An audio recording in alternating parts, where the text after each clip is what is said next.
Number 10.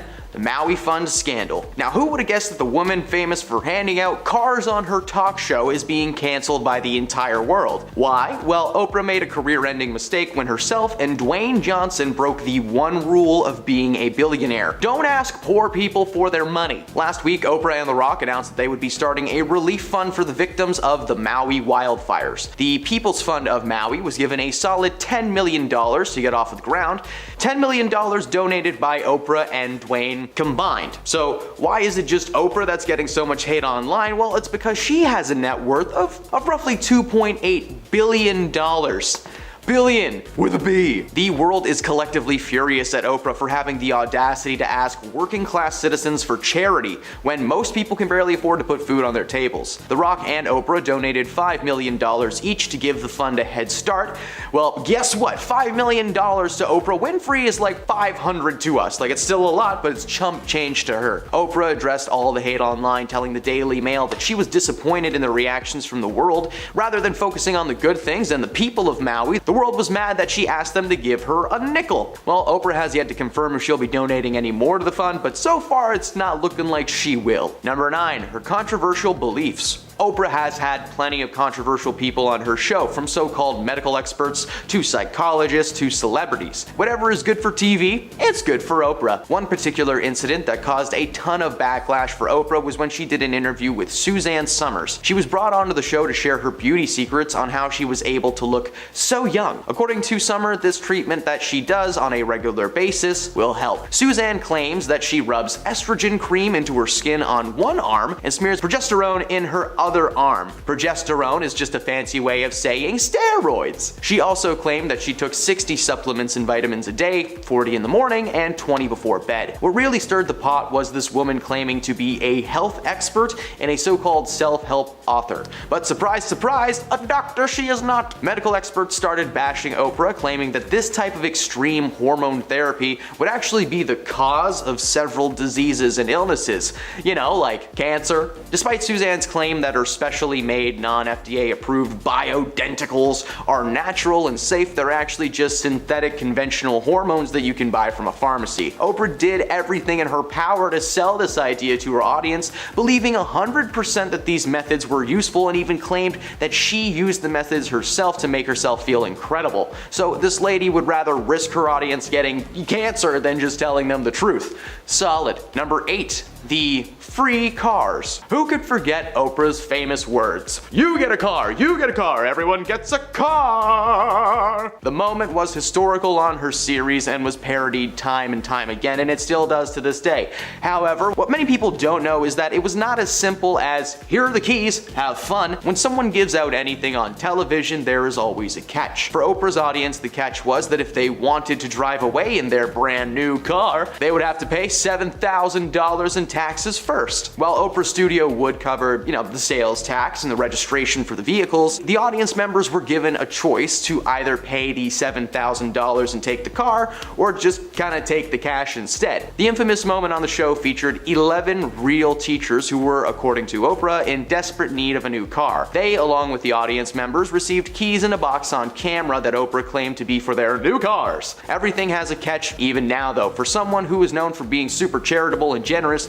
the word free clearly means something else to Oprah. Number 7, she will never marry Stedman. Oprah and her partner Stedman have been together for a long time, but have never actually gotten married. While Stedman has never explained why this is, Oprah shared her side of the story. According to Oprah, getting married would mean that she would not be able to have her own life, claiming that everything she had built on her own would be at risk, like he was some kind of a career parasite or something. The strangest part about her logic behind this is the fact that she said on air that she wanted Stedman to propose to her as soon as possible, so not sure what that is. Their relationship has survived a lot despite the years of rumors and speculations. However, a source close to Oprah said that in her 4 years working with the show, she could tell that there was absolutely nothing there with Stedman. Oprah just wanted to portray herself as a woman who loves her man, when in reality Stedman probably has a house separate from Oprah's, but it's like 1/5 the size. Number 6, the NDAs. Confidentiality agreements are not uncommon in the world of Hollywood. Marvel will will literally have someone take you out if even a single line leaks to the public. In Kitty Kelly's tell-all book about Oprah, the author mentions the confidentiality agreements that co-workers and guest stars were always made to sign. This included everyone from Tom Cruise to the person who made Tom Cruise's muffin. Over 500 staff members were forced to sign the document. One former employee, Elizabeth Cody, tried to write a book about her time working for Oprah, but she was apparently stopped by the courts, still being tied to the agreement that she had signed. The NDAs were not meant to be a way to keep just show secrets safe, but any and all of Oprah's secrets as well. According to Elizabeth, the document was signed by almost everyone in Oprah's life. She may have this brand of sweetness and kindness, but apparently that's not how she actually is. Elizabeth felt that she was in Oprah's pocket after she signed the paperwork. In 2010, a lawsuit was even filed against Oprah and her company because Unicus Performance Training claimed that they were fired for violating the terms of this agreement, specifically involving advertising with her name, or the website of the show. That makes no sense. Number 5, Diva. On air, Oprah is portrayed as a wholesome, sweet lady, but according to her stepmother, there is an unknown side to this woman, hidden from fans for years. According to Barbara, Oprah is one of the most controlling people that you will ever meet in your life. She claims that Oprah would not allow them to stay at her house when herself and her husband would try to visit, forcing them to stay in hotels with money out of their own pockets. Barbara also said that Oprah was quick to anger when it came to her staff, with several people being fired left and right over the years for the littlest things. But that's not all. Despite being a billionaire, Barbara allows her to stay at her house when she visits, something that Oprah apparently hates. The first time she actually stayed at her stepmother's place, Oprah allegedly complained that her bed sheets were not 1,000 threads and that her bath towels were not big enough. Okay, that one I can forgive. Ever use a giant towel? I'm never going back. This woman has billions of dollars to do literally anything she wants, and apparently what she wants is to make her family feel like a burden. Number 4, the vegan cleanse. Now when I learned about this next entry, I was genuinely shocked that Oprah Winfrey's show was never considered a toxic working environment. It turns out Oprah was a powerful woman when she was running the show. Oprah was an advocate for a ton of things on her show, but the one thing that she really doubled down on were her views on animal rights. Organizations like PETA praised Oprah for her advocacy, especially when she took it a step further by making her staff join her on a 21-day vegan cleanse. Now, while the cleanse was optional, if you signed up, there was no backing out. You were going to be vegan for 21 days or you were fired. Now, it was never actually confirmed if there was a penalty for leaving early, but according to one employee who participated in the cleanse, they were afraid to back out because Oprah was just so demanding. Oprah was a very serious woman behind the scenes, so we can only speculate what might have happened had she spotted a PA eating a Baconator. Number 3, spiritual beliefs. Now I'm gonna start this entry by clarifying I'm not making fun of your beliefs, okay? If you are spiritual, if you're a spiritual person in any way, shape, or form, please know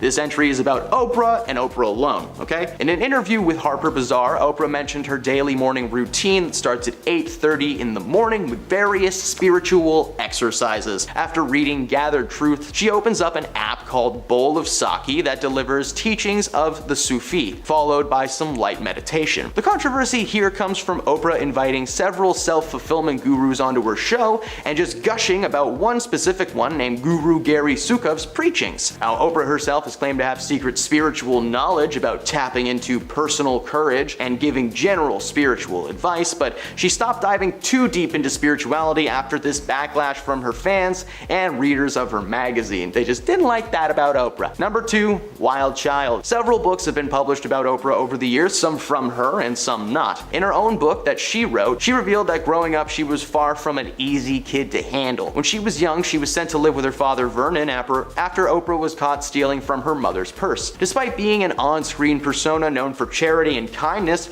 she was actually a menace throughout most of her life, according to family members. As I mentioned previously on this list, Oprah's stepmother is not allowed to stay at her house, and she's known to be pretty controlling. She admitted to doing some pretty troubling things at a young age, including staging an amnesia bout, breaking several things in her mother's home, and calling the police. According to Oprah's mother, she was uncontrollable, ungrateful, and after robbing her, maybe a little crazy. And at number 1, her buddy, Dr. Phil. Oprah is not just responsible for many hopes and dreams being squashed live on air, but she is also the creator of many talk show celebrities, namely health expert Dr. Oz and life coach Dr. Phil. Now, before Dr. Phil had his own show, Oprah had asked him and his courtroom consulting firm to help her with a trial. Before meeting Oprah, Phil had zero interest in being a television personality, but Oprah made him see the light, so to speak.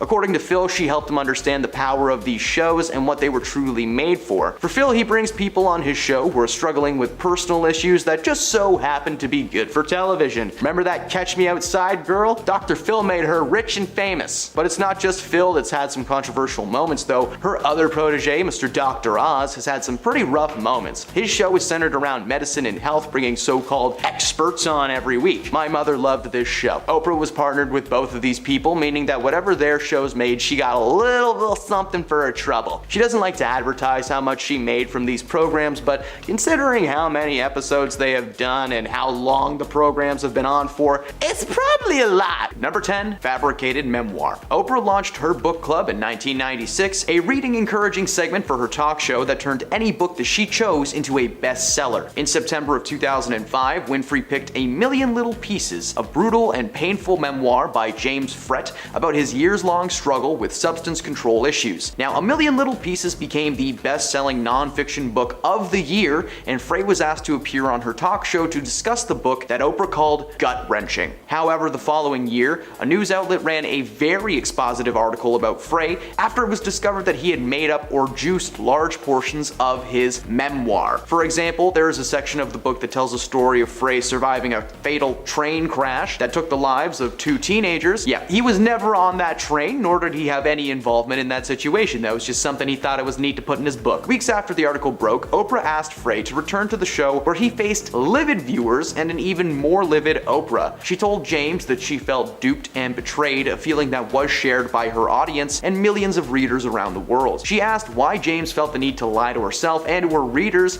and he tried everything, making every excuse that he could think of. He claimed that he altered a lot of the details, but that the overall plot was real. Yeah, that claim caused the studio audience to respond with a massive wave of boos, gasps, and groans. Winfrey later apologized for the mistreatment from her audience, as it was not really her intention, but the damage was already done. His career as a writer is non-existent. Number 9, Harry and Meghan. Harry and Meghan have appeared in the public eye more and more in the past few years. After leaving the duties of their royal family to live on their own, they decided to capitalize on their so-called fame by releasing a series of different medias, books, podcasts, documentaries, and in 2021, they sat down with Oprah Winfrey to air every single piece of dirty laundry that they had left in their hamper. Of course, the royal family does not appreciate their secrets being shared with the entire world, so not only was everyone blacklisted by them, but the interview kinda soiled their reputations as good people. According to fans of the Oprah Winfrey Show, the interview made the couple look more villainous than it was intended. Following the interview, their public image was slightly tainted, and with more media coming out, it made the situation so much worse. Meghan got a podcast and couldn't come up with material for the first year. They made a documentary that people didn't like, so who knows what they'll get up to next. It certainly won't be anything good. Number 8, Lance Armstrong. 7-time Tour de France winner Lance Armstrong has gone down in history as a man who is unable to ride a bike without chemical training wheels. In an interview with Oprah Winfrey in 2013, Lance was brought on to discuss the allegations floating around regarding his status as a Tour de France winner. Several sources claimed that Lance had to take performance-enhancing substances to win all of his races, as well as a type of transfusion involving the red life juice that lives inside all of us. Armstrong went on air and fessed up to every single thing that they were claiming he had done. However, he did deny the notion that he was some kind of a mastermind who was controlling his teammates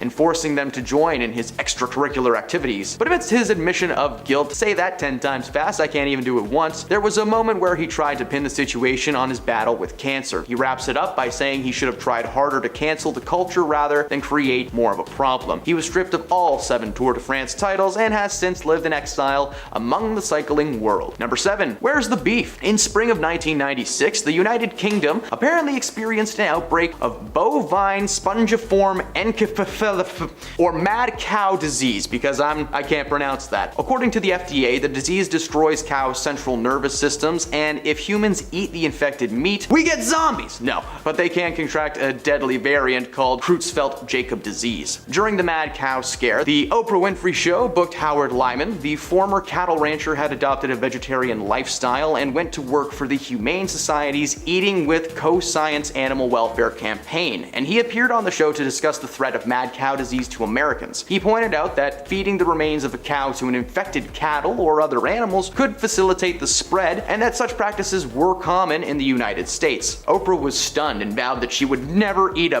burger ever again. Her influence and her millions of viewers, though, were so large that only a few hours after this episode aired and she declared that she'd never eat a burger again, the price of beef stocks plummeted, staying at an all-time low for 2 months. One Texas rancher lost an estimated $6.7 million and organized a class action lawsuit against Oprah and her show for talking trash about beef. Well, after 6 weeks of the trial, she won, leaving one man with no farm and out thousands and thousands of dollars in legal fees. Number 6, Tom Cruise. Despite this guy being in the Mission Impossible franchise, he has been in a lot of movies produced by himself. You didn't think Hollywood forgot about Oprah Winfrey's interview with him, did you? I certainly will never. Following the announcement that he was engaged to Katie Holmes in the early 2000s, Tom appeared on an episode of The Oprah Winfrey Show. That is surely the most chaotic moment in TV history. From the moment he steps on stage, things just start to go horribly wrong. He throws his arms up in the air, he rubs her like she's a genie, and he's trying to get a lamp out. Seriously, I'm not sure what his thought there was, but he was nuts. Tom jumped on her couch, he grabbed her hands over and over again. She couldn't even get the questions that she had out. Eventually, Oprah was like, I don't care anymore, just bring this lady out. And the cameras followed him around as he ran through the studio trying to find her. Looks like a nature guy running through a jungle with his camera crew. The moment cemented Tom as a man with many hidden personalities, and while it has not affected his work as an actor per se, ever since that day,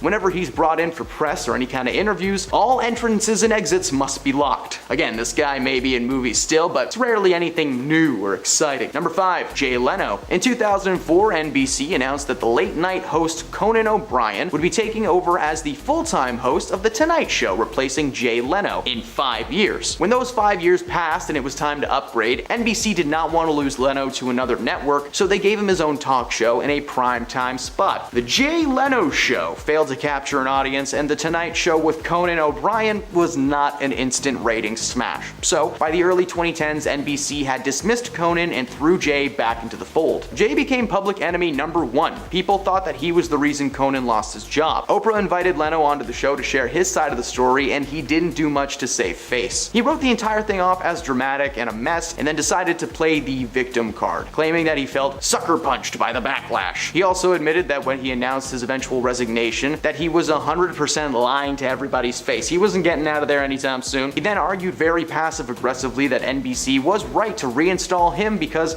under Conan's poor ratings, it marked, in his words, the first time in 60 years of The Tonight Show that it would have lost money. A poll was conducted on Oprah's website, and the consensus was that 96% of the audience hated Leno and missed Conan. Eventually, Jay was replaced by Jimmy Fallon, and Conan O'Brien's show, Conan, was a massive success. Number 4, Monique. The beef between comedian and actor Monique and Oprah Winfrey goes back to 2010. Monique had just won an Oscar for her performance in Precious in 2009, and leading up to the film's premiere, Oprah interviewed Monique's brother Gerald, who Monique claimed to have been physical towards her growing up in a truly dark way. In a since-deleted Periscope video, Monique claimed that she gave Winfrey her blessing to do the interview, but was shocked and disgusted when her parents were in the audience. In the years that followed, Monique eventually forgave Oprah for creating such an uncomfortable moment for herself and her family, but following the show, Monique and her family did not make up. Exposing that kind of personal family information on TV destroyed the chances of anything, any kind of relationship ever materializing. Number 3, McKenzie Phillips. When people see the words tell-all interview on their screens, there is an instant sense of mystery and we get hooked, especially when that celebrity is known for their outlandish behavior and highly documented substance use. Viewers of The Oprah Winfrey Show were probably still pretty unprepared for what was about to happen, though. The former One Day at a Time star McKenzie Phillips appeared on her show in 2009 to promote and discuss her soon-to-be-released tell-all book, High on Arrival. She read aloud a passage describing how after waking up from a substance-induced blackout, she discovered her father, John, was physically forcing himself onto her. When McKenzie confronted him, he denied everything, but she continued and claimed that the relationship did eventually become consensual, and that's when the audience turned. McKenzie came on a highly publicized television program and aired her extremely dirty laundry to the world. The world, or should I say her family, responded to the claims and they were actually shocked and felt that these were completely untrue. Ever since that interview, her career and her relationship with her family and, well, everybody has been dark and rocky. Number 2, Sarah Ferguson. The royal couple are still something to behold, something that a lot of people in the world wish to hear about as often as possible. Back in the day, instead of Harry and Meghan, they had Sarah and Prince Andrew. Now, much like how Meghan and Harry came on Oprah's show to discuss their side of their story, Sarah Sarah did the same in the 1990s. Ferguson sat down with Oprah to discuss her time in the palace after 10 years of marriage to Andrew ended in divorce. According to Ferguson, living in the palace was anything but luxury. She told Oprah that the royal family life was not a fairy tale, but more of a dreadful existence adhering to nitpicked rules. For instance, the windows at the palace could only be opened a certain amount so that they all look in line. And she was reportedly berated one day when she opened a window and was told that it was the wrong thing to do. She also detailed the treatment that she had been receiving from the British media, who were and still are extremely invasive. She came back on the show a few times to basically go over the aftermath of the previous interview. Turns out the royal family doesn't like it when you trash it on TV. Who knew? And at number 1, Terry McMillan. One thing that Oprah loves to do is bring couples with issues onto her show to make a few bucks off of their problems. Best-selling author Terry McMillan based her novel How Stella Got Her Groove Back on her own life. Like the book's main character, she was a successful, divorced, middle-aged woman who found love again with a man 2 decades younger than her. According to Oprah's website, in 1995, McMillan took a trip to Jamaica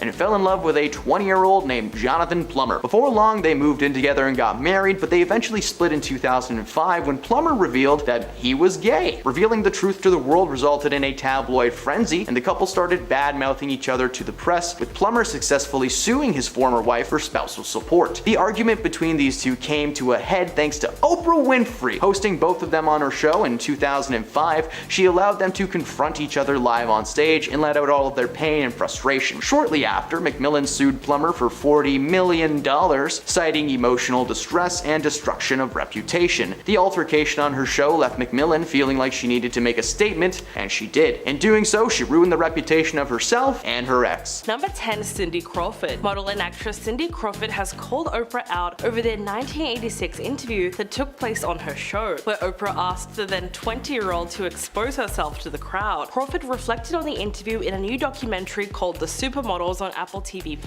Everyone has a plus now. The documentary spotlights the career of several models like Naomi Campbell, Linda Evangelista, and of course Cindy Crawford. In a clip from the documentary, Winfrey is heard introducing the then aspiring supermodel to the Oprah Winfrey Show before she asked her, "Did she always have this body? This is unbelievable. Stand up, now that's what I call a body." She is visibly uncomfortable and sheepishly stands up before the studio audience cheered as she showed off her figure. According to Cindy, she felt like a child in that moment, being told what to do by her superior. She felt that the moment was more of a show us why you're worthy of being here type situation. At the time, this is just one of those weird things that Oprah asked her to do, but it morphed and mutated into one of the most uncomfortable moments in her early years in modeling. The most shocking thing for her was the fact that this was Oprah Winfrey trying to tell her what to do. The woman known for her kindness and generosity made her feel like a puppet. Number 9, Seth MacFarlane. The creator of Family Guy and the TED series is not a fan of Miss Oprah Winfrey. During the whole 2020 situation with the masks and the isolation, you know what I'm talking about, Seth decided to share some words of wisdom about Oprah Winfrey. He started by acknowledging that Oprah had done some pretty altruistic things with her career, but that she used her platform to amplify the voices of outlandish characters rather than legitimate scientists or medical professionals. The post included a link to the LA Times that discussed the misinformation from Dr. Phil and of course Dr. Oz. He was claiming that a ton of what was discussed on their shows was nothing more than misinformation and entertaining disasters. The Cash Me Outside girl, the purple guy who drank silver water like it was his job, and so many more that I can't actually talk about online. He called Oprah Winfrey out for starting as a legitimate show with the goal of educating and instead morphed into this misinformation platform. Number 8, Rose McGowan. A ton of A-listers out there will be on Oprah's side through thick and thin, just the way it is. However, Scream alumni and Me Too activist Rose McGowan is not one of those people. The former Charm star tweeted a photo from 2014 involving Oprah kissing the cheek of one of the most disgraced men in Hollywood history. Can't really say his name, but you know exactly who I'm talking about. The photo was taken from the 2014 Critics' Choice Movie Awards. She posted about on Twitter that she was glad to see the ugly truth about Oprah coming to light, and she said that she wished Oprah was real, but sadly she was not. According to Rose, she is as fake as they come,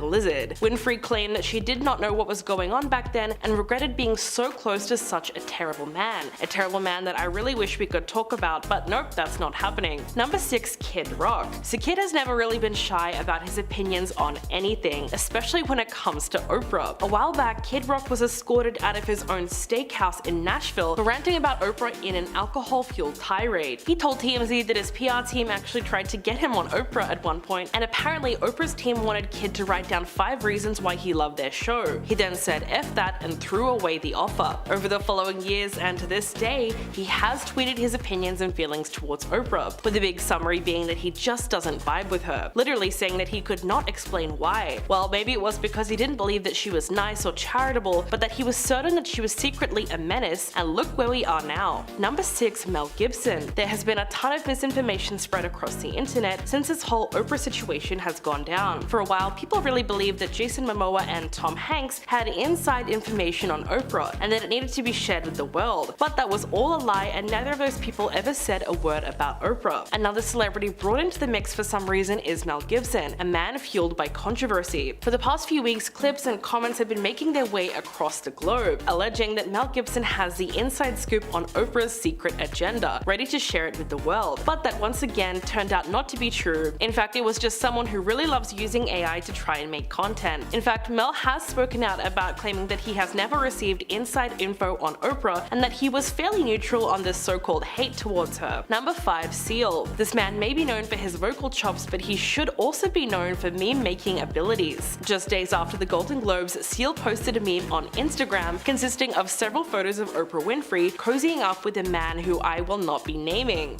He's a guy who produced half of Quentin Tarantino's movies and was a main character of the Me Too movement that happened back in 2017. He and Oprah were photographed spending time together, and one photo even made it look like Oprah was pushing singer Rita Ora towards him. Seal captioned the image saying a bunch of stuff that I just cannot quote, but the meme itself read, "When you have been part of the problem for a decade, but suddenly they all think you are the solution." Well, I'm not sure how deep this feud goes, but on the surface it seems like Seal has been trying to warn us that something is up for years. Number 4. Ice Cube. Ice may have gotten his career thanks to his epic music chops, both as a solo artist as well as during his time with the NWA. But these days you probably know him as the guy from Ride Along or 21 Jump Street. Ice Cube started acting in movies in 1991, debuting in the film Boys in the Hood as Doughboy. He continued to act over and over again, starring in movies like Friday, Anaconda, and Are We There Yet? His dislike for Oprah comes from the fact that while he has starred in several films and has become more widely known for those films, she's never actually invited him onto the show. She's even asked his co-stars to appear rather than himself on multiple occasions. In 2006, Ice Cube expressed his frustrations, saying that his barbershop co-stars Cedric the Entertainer and Eve were all invited onto the show while he was left on the sidelines. He pointed out how crazy that is, the fact that she's had all these people with dark pasts and convictions, plus if he wasn't a rags to riches story, then who was? We did get a little piece of that story in the film Straight Outta Compton in 2015, a film that received massive critical success and that was never mentioned on Oprah's show. Number 3. Jason Momoa. Aquaman, the enemy of Don Torito, and now the man speaking out on the Oprah Maui scandal, Jason Momoa is a gifted actor and by all accounts a gifted person too. Recently, several news outlets have claimed that Jason is on the opposing side of the fund. According to these outlets, Jason posted a video to Instagram where he addresses the fires and offers his own support to the victims. While never mentioning anyone by name, he mentions that some may use this as a way to exploit or make profit, but that is not his intentions. The clip went viral, and as you can guess, many outlets were interpreting everything that they could, with the big headlines being Jason Momoa calls out Oprah for wildfires. While not completely inaccurate, the general consensus is that there is no bad blood between these people. Jason has yet to specify who would actually be profiting from this, but since the backlash, he has been posting videos on a regular basis, updating his followers on the situation, and also his position in assisting with things so far. Of course, Jason has donated money to the People's Fund and has also teamed up with Dwayne Johnson to do public functions and collaborations to raise awareness and scrape together as much money for the people of Maui as possible. Number 2. Ludacris. Ludacris appeared on Oprah in 2004 to promote the film Crash. He claimed that Oprah ambushed him with criticism about hip-hop lyrics instead of talking about the critically acclaimed movie that he was there to plug.